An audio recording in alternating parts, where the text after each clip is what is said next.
Muy bien, buenas noches con todos los seguidores del Instituto de Innovación Política y Estrategias de Gobierno.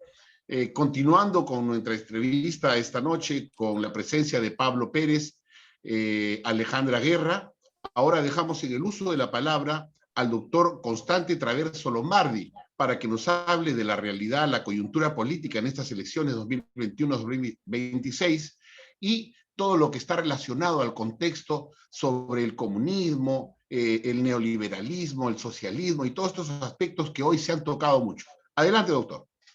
Muchas gracias, doctor Ferradas. Es un gusto estar con ustedes y con el Instituto de Innovación Política, porque realmente la política hay que innovarla, ¿no? Nos hemos quedado sin innovar la política en nuestro país, sin verdaderamente analizar profundamente lo que es la democracia y de dónde viene, ¿no? ¿Cuáles son sus orígenes de este sistema que no llega a tener 300 años? ¿No? Entonces, quiero empezar por eso, por ese lado, porque son temas que no se han tocado en estas elecciones, no se han logrado discutir sobre estos temas tan profundos, ¿no?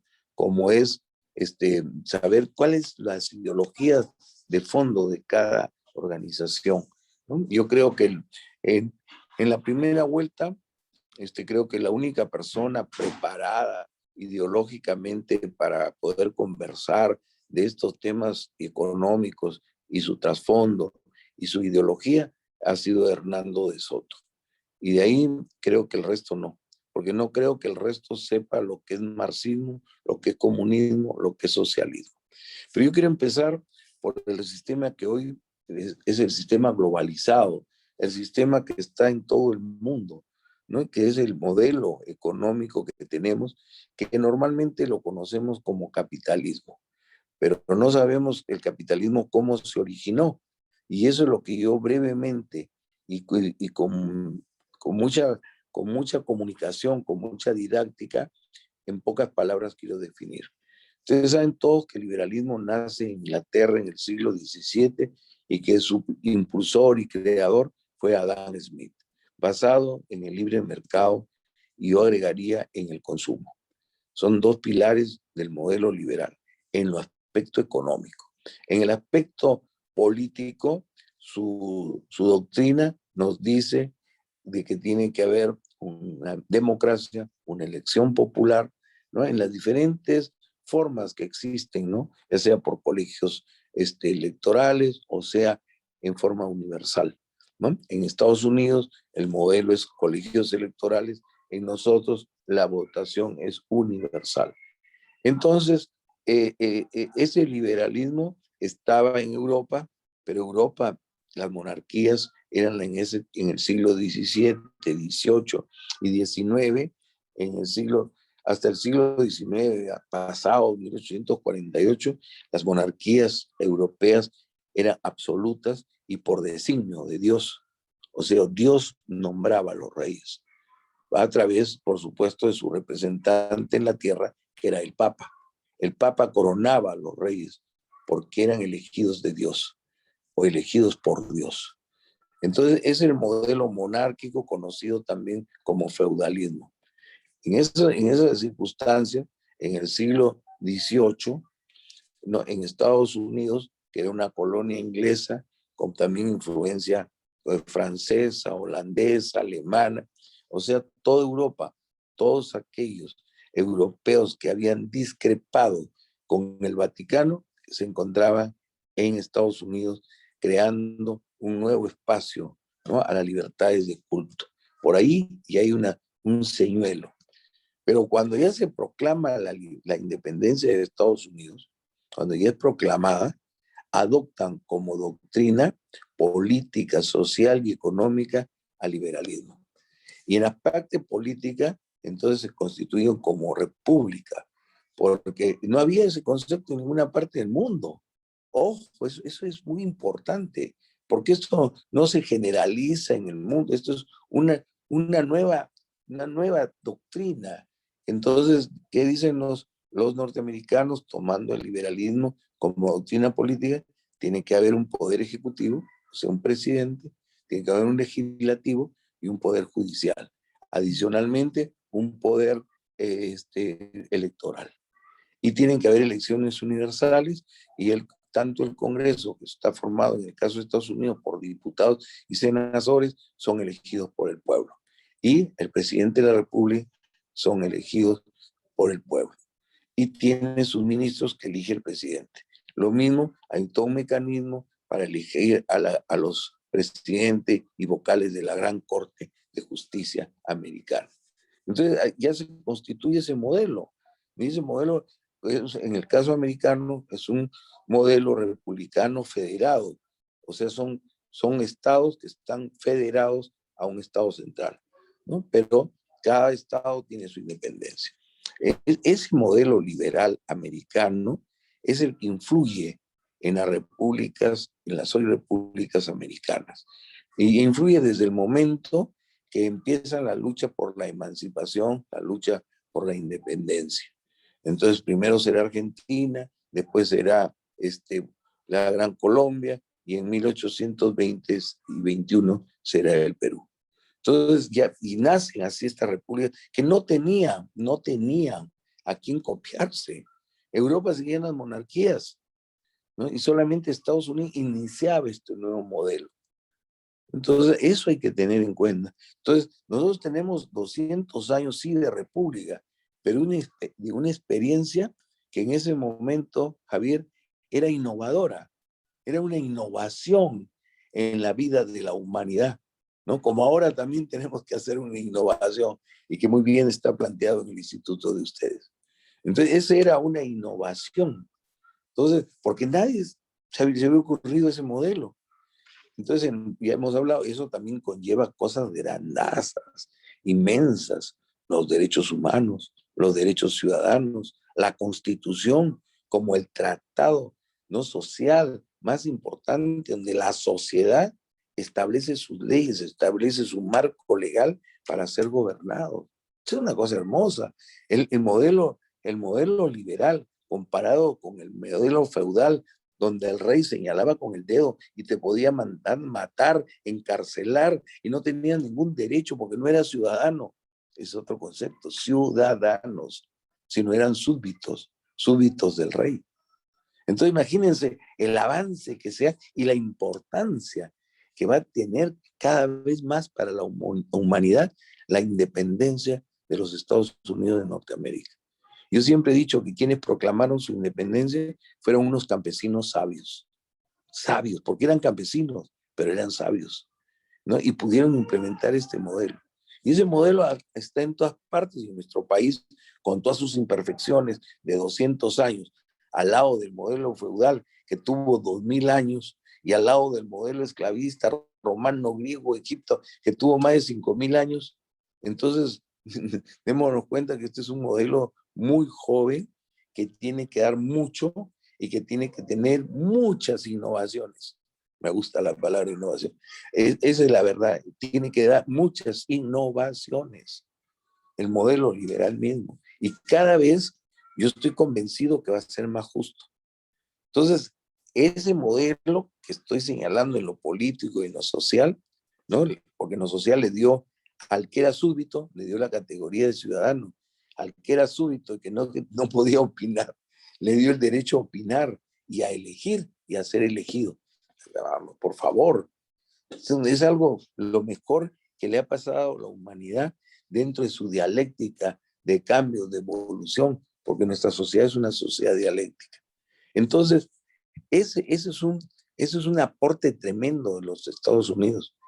Eso es en lo social, en lo político y en lo económico nace el capitalismo, basado, ¿no?, en el libre mercado y, como yo vuelvo a repetir, en el consumo.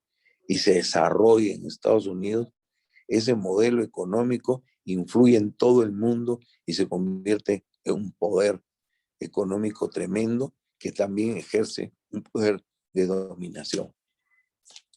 Yo estoy totalmente de acuerdo y admiro el modelo norteamericano interno en su desarrollo. No estoy de acuerdo mucho en sus políticas exteriores, ¿no? Todo eso tengo algunas reservas, pero en su organización como país, en todo su desarrollo, en haber priorizado educación gratuita, salud gratuita, ¿no? Y la reinversión de los capitales norteamericanos dentro de Estados Unidos, haber prohibido en un momento, como se cuenta, que cuando llegó el León Dupé y el Renault a Nueva York, inundaba Nueva York de los carros franceses, ¿no? Que se producían en Francia y entraban por Nueva York a Estados Unidos. El gobernador dijo que no volverán a comprar los norteamericanos un automóvil hasta que no se fabrique en Norteamérica.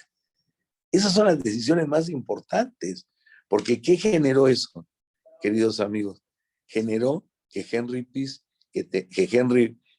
Ford, que tenía un taller de bicicletas, ¿no? Se convierta en un fabricante de autos.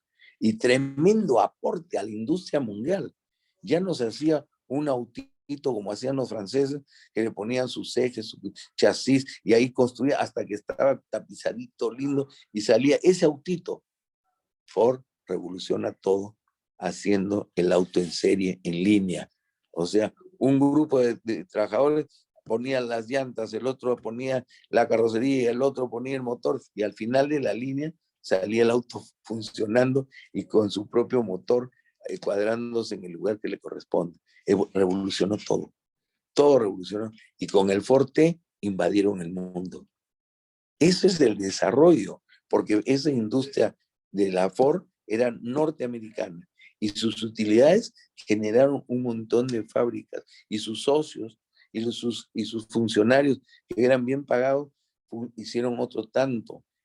Y así se fue dando la reinversión y la creación de puestos de trabajo, porque si hay una fábrica genera puestos de trabajo, genera ingresos, y los ingresos que generan consumo. Y el consumo que genera más fábricas, más puestos de trabajo.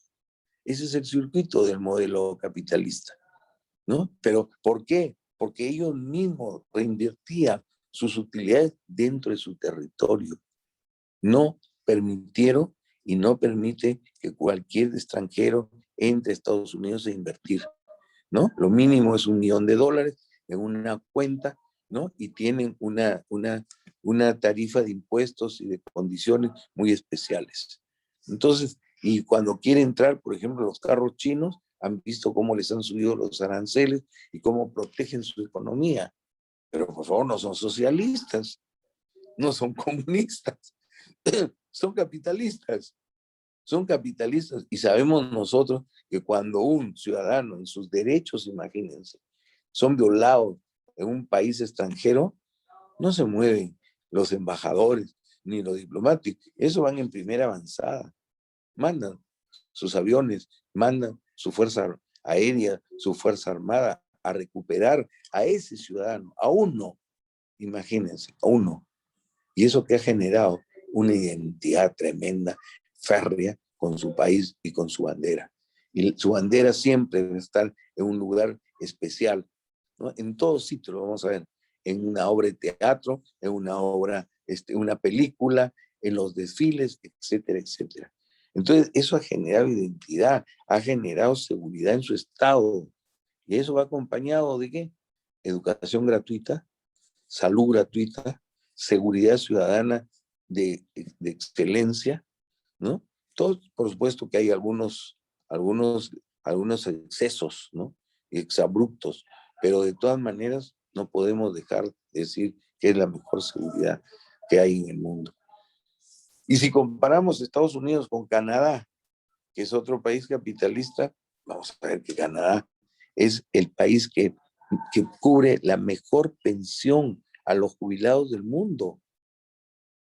¿Y hay cuántos? Hay que llamar por teléfono a los trujillanos que están en el exilio en Canadá. Yo tengo 3 amigos y les dan $800 mensuales, dólares canadienses, por estar en exilio. Hay muchos que han sido maltratados por ser gays y se han refugiado en Canadá y les dan $800 mensuales.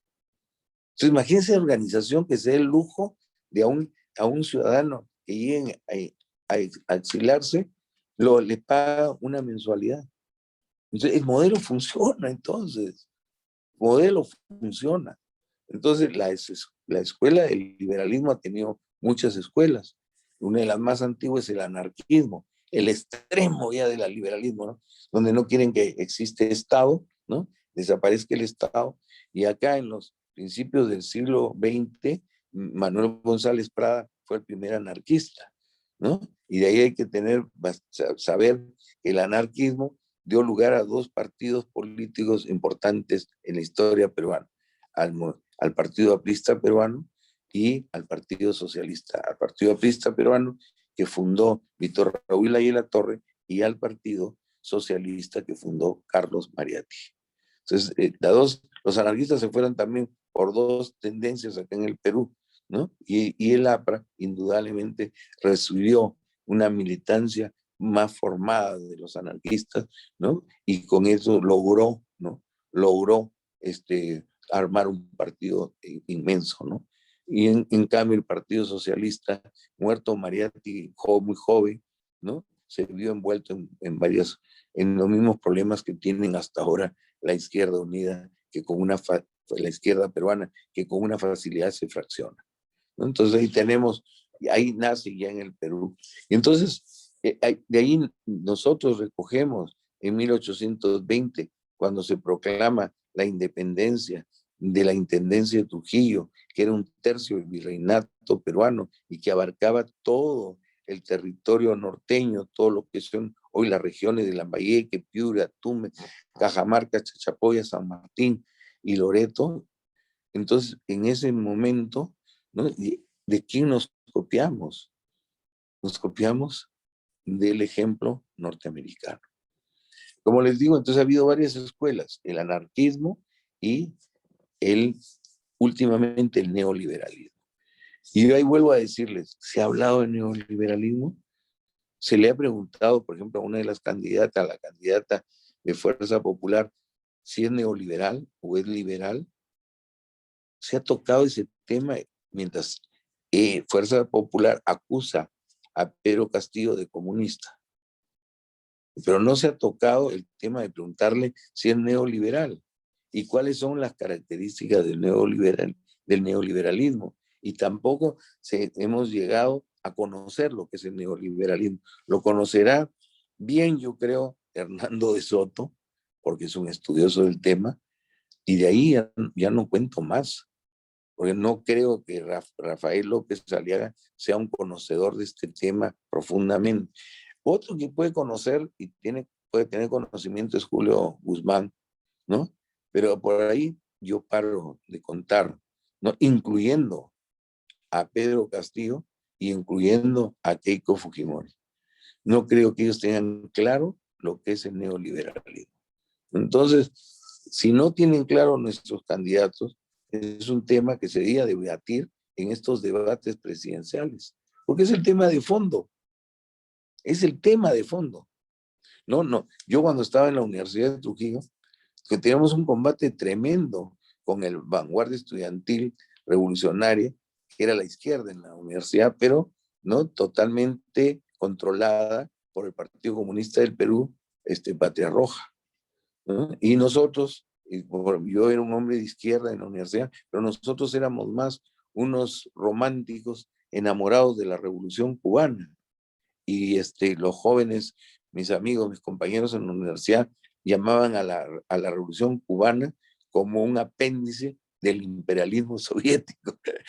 A veces me da risa esto porque es de locos, ¿no? Imagínate decir en esa época, en los años 60, decir que Cuba era un apéndice del imperialismo soviético, porque había imperialismo soviético y imperialismo norteamericano, ¿no? Porque los Patria Roja era China, eran maoístas, ¿no? Y dejo ahí es un paréntesis interesante, porque el maoísmo en uno de los pocos países de América que prendió fuerte fue en el Perú, ¿no? Entonces, bueno, yo me acuerdo, y les voy a contar esto a los trujillanos, yo tenía en la Universidad de Trujillo un profesor que se llamaba Melgarejo, ¿no? El profesor Melgarejo, un hombre conocedor de su tema, nos llevaba a revistas de Pekín Informa, Pekín Ilustrada, y era pues totalmente maoísta.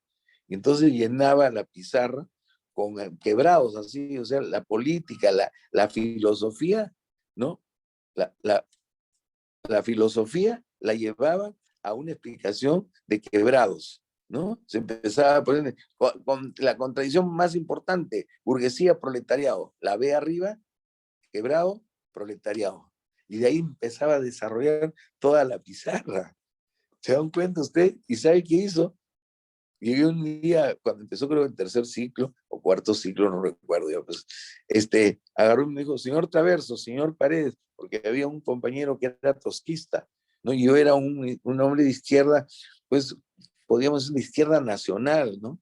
No éramos marxistas nosotros, éramos una izquierda, porque la izquierda es la innovación, es la dialéctica, el cambio. Los que fundaron Estados Unidos indudablemente era la izquierda ese entonces, ¿no? La derecha era pues la monarquía. Entonces, porque no es que para ser de izquierda tienes que ser marxista, ni maoísta, ni trotskista, ¿no? Ni menos leninista. Entonces, eso es un absurdo, porque un hombre puede ser de izquierda porque quiere hacer las reformas en su patria, porque cambiar, por avanzar. Eso es un hombre de izquierda o es una mujer de izquierda, ¿no? No es que tengas que tener una etiqueta aquí en el pecho. Yo soy marxista. ¿Qué es marxista? ¿No?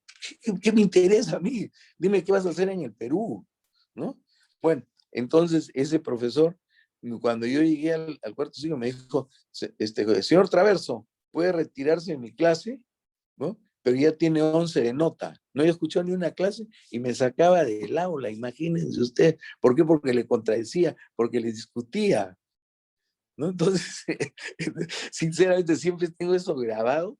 Eso se llama, amigos, sectarismo. Se llama dogmatismo.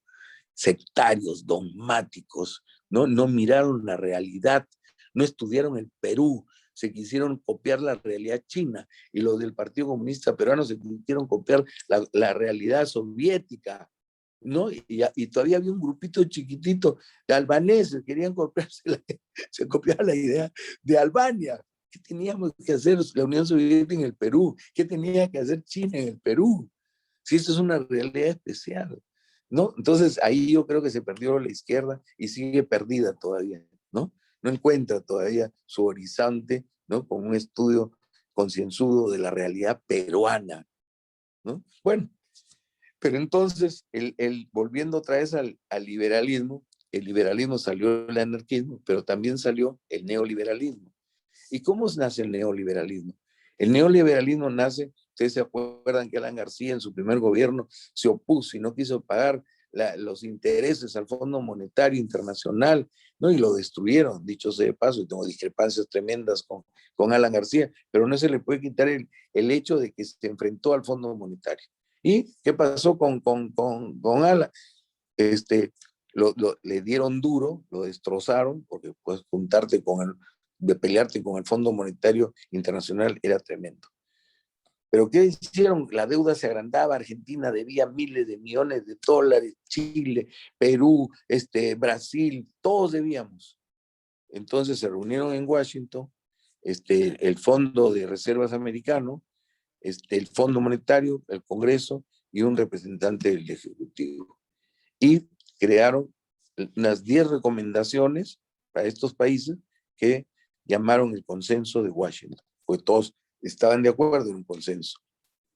Y en eso, para no hablar de todos los puntos, le voy a decir 2 puntos alzantes. Flexibilidad laboral, ¿no? Y privatización de todas las empresas estatales.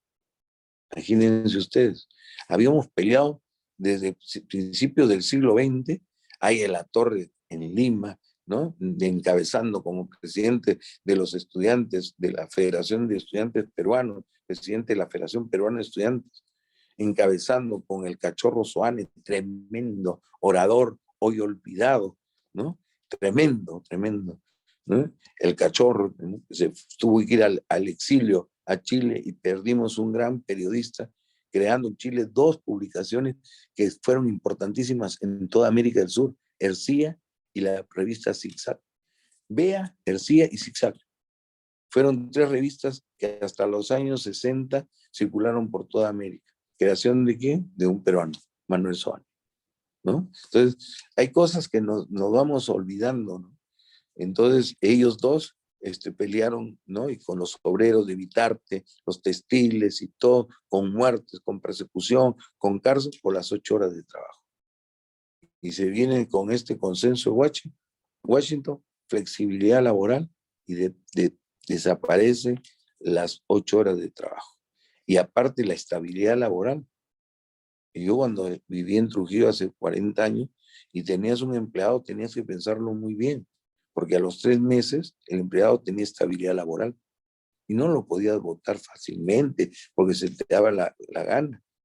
No tendrían CTS, pero tenías que darle su indemnización como si hubiese trabajado un año.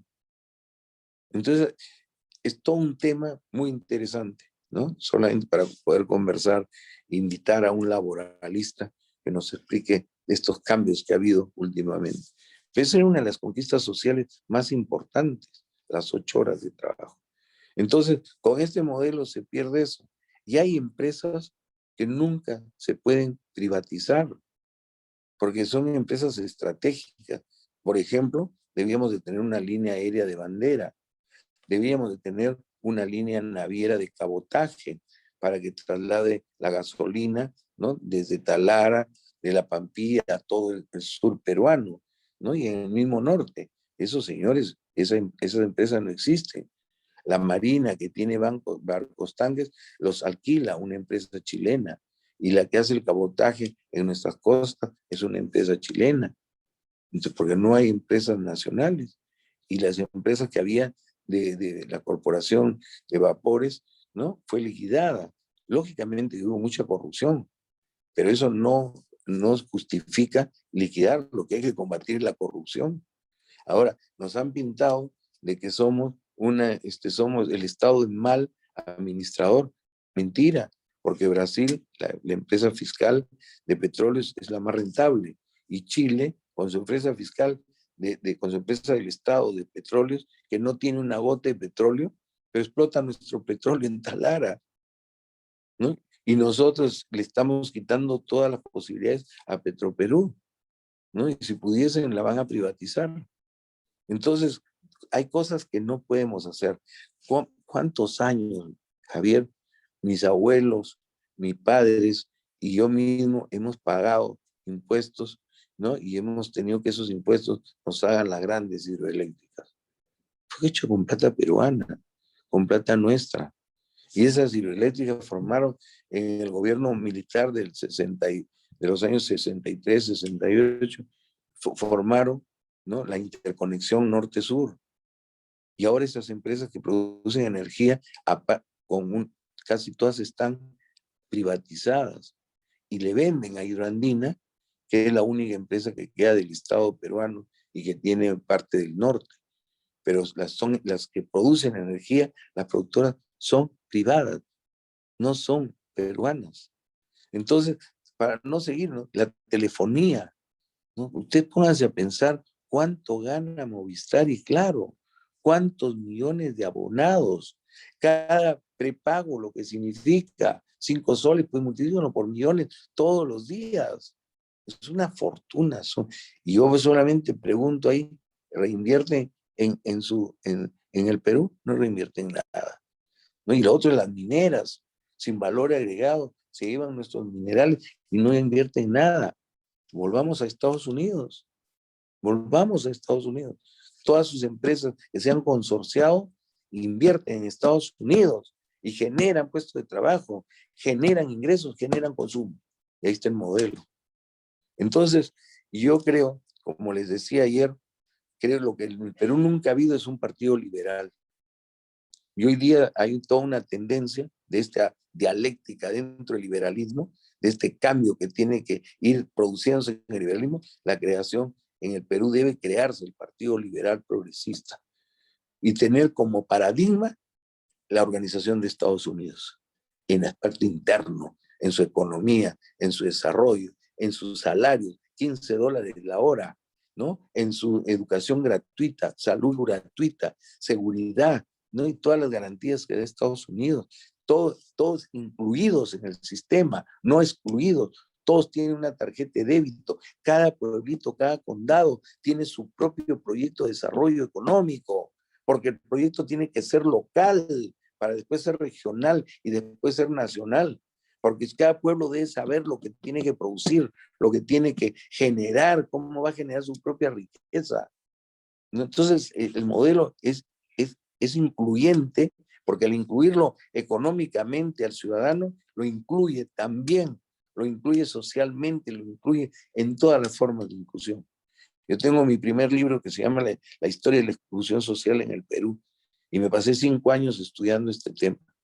Este tema no es un tema solamente de pobreza, no nos engañen, es un problema de sistema, es un problema legal, constitucional, la exclusión. No es que ahora que es cobrizo, no señor, si el Perú el 94% es cobrizo, ¿no? Y el más del 90% es de origen andino, que hoy ocupan las grandes ciudades costeñas, ¿no? Entonces, por favor, el problema es un problema de que no se le incluye económicamente. Entonces, hasta ahí veo lo que es el liberalismo, ¿no? Lo que es el liberalismo, y ahora vamos a ver, hoy se le acusa al otro partido de comunista. Entonces, ¿comunismo qué es el comunismo? ¿No? ¿Aló? Doctor, sobre las propuestas de los candidatos, ¿qué nos puede usted rescatar teniendo en consideración que los dos han dado una serie de propuestas un poco populistas y también respecto del antivoto? ¿Qué nos puede decir esto como para ya ir cerrando la entrevista? Bueno, yo quería terminar con esto diciéndoles que comunismo no hay en ninguna parte del mundo, es una utopía, ¿no? No es porque el comunismo, el real comunismo tendría que la igualdad, y la igualdad choca con la libertad. O sea, no puede haber, por eso que no funcionó en la Unión Soviética y no funciona en ningún otro país. Y en Venezuela es una dictadura dura, corrupta, apoyada por el mismo ejército venezolano. En las propuestas que tú me dices, yo veo sinceramente, me siento totalmente defraudado del último debate. Yo no veo ninguna de las dos partes propuestas serias que puedan enriquecer realmente desde un punto ideológico, desde un punto programático. Los partidos políticos tienen que tener una ideología y tienen que tener un programa. Yo creo que ni el señor Castillo tiene un programa definido y la señora Keiko viene también en Fuerza Popular improvisando propuestas, ¿no? Con la finalidad de ganar el voto, ¿no? Entonces, realmente que es un debate muy pobre. Yo ni siquiera quisiera referirme así a esto porque, segundo, no lo he entendido bien a Pedro del Castillo en su propuesta. No se me ha quedado, no sé, no puedo definir lo que quiere porque en la plaza dice una cosa y en el debate dice otra cosa y la vicepresidenta dice otra cosa, lo corrige y sale el señor Cerrón corrigiendo con otra cosa, pusiéndose al lado más extremo de la izquierda, con mira, voy a decir la palabra porque la tengo, con imbecilidades. Porque ¿dónde puede haber ahorita en el siglo XXI un partido que se defina como marxista, leninista, maoísta? Está loco, simplemente loco, nada más, no está en sano juicio. Si eso no existe, esos modelos están fracasados, ya no existen. Entonces, venir a querer revivir algo totalmente desfasado es loco. Y en el caso de la señora Fujimori, ¿por qué no dice que es neoliberal? ¿Por qué no afina y define el modelo en vez de propuestas, ¿no? Que tan diluyentes, que no sé dónde va a sacar tanto dinero? ¿Por qué no define y dice, yo soy neoliberal, ¿no? Y el modelo neoliberal exige esto. Lo vamos a entender mejor. Vamos a quedar alegres y todos, pero no hay ninguno. El debate en sí es pobre.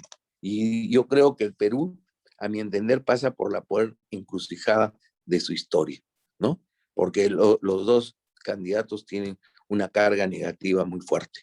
No sé qué será del Perú el lunes 7, no lo sé.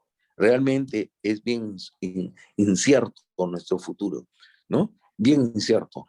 Vamos, por lo menos en el caso de Fuerza Popular, sabemos, en mi criterio, como estudioso de la política, que es neoliberal y que va a seguir ese modelo. En el otro, yo no sé. porque no me va a decir que puede ser un gobierno marxista, porque Marx no escribió para el siglo XXI, ¿no? Lenin está criticado por los mismos marxistas, por los neomarxistas, que hicieron que no supo aplicar. Y el primero que critica fue Víctor Raúl Aya de la Torre, cuando estuvo en Moscú, paseándose con la esposa de Lenin. Ahí está en sus libros. ¿Qué dijo Víctor Raúl? Dijo algo que hoy día lo toman todos los neomarxistas. Dijo, esto no es comunismo, menos socialismo. Esto es un capitalismo de Estado. Capitalismo de Estado. Es lo que tiene Cuba, lo que tiene Corea. Capitalismo de Estado. El trabajo no pagado lo ahorra y lo tiene el Estado. Lo que decía Marx, la plusvalía, ¿no? El trabajo no pagado. Eso de ahí lo tiene el Estado. Entonces, ¿de qué estamos hablando, por favor?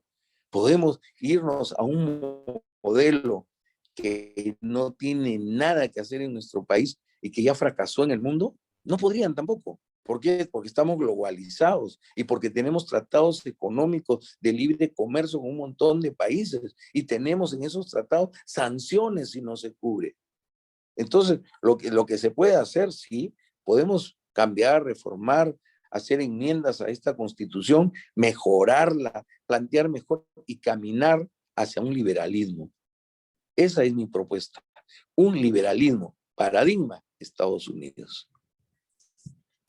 Muchísimas gracias, doctor. La verdad es siempre un placer conversar con usted, sobre todo por ese análisis objetivo, ese análisis claro, fundamentado que usted nos comparte y que nosotros tenemos pues con gusto y placer difundir a todos los seguidores del instituto. La verdad quedamos muy agradecidos y lo vamos a seguir invitando para que usted nos siga acompañando en ese desarrollo de los saberes y de los conocimientos académicos que todos los seguidores del instituto necesitan conocer, sobre todo de la mano de personas que como usted han recorrido y han trajinado tanto en el camino político aquí en la región La Libertad, con tantos gobiernos y con tanta lucha, siempre en favor de la comunidad y del desarrollo político que, como usted bien señala, está en sus inicios y necesitamos innovar. Por eso que se ha creado este espacio para la tertulia, para el diálogo, para el intercambio de ideas y sobre todo para arribar a un análisis objetivo y que estas elecciones todos tomen una decisión correcta en principio de acuerdo a sus principios políticos, a sus ideales, a su leal saber y entender sobre lo que ellos desean, porque el poder del voto es eso, es el gran poder que tiene aquel que vive debajo del puente y el dueño de una minera tiene el mismo poder en el voto. Y le agradecemos, doctor, porque ha sido, la verdad, un lujo escucharlo en esta tarde y le deseamos, pues, el mejor de los éxitos y lo esperamos siempre aquí en el Instituto de Innovación Política para continuar recibiendo su gran experiencia. Un gusto saludarlo, doctor. ¿Me permites una cosa? Por favor. Si me permites una final palabra, que Dios nos bendiga, que Dios nos proteja, ¿no? Y que Dios nos proteja el lunes, que Dios nos proteja. Nada más eso puedo decir. Hay que encomendarnos a Dios. Gracias. Gracias, doctor.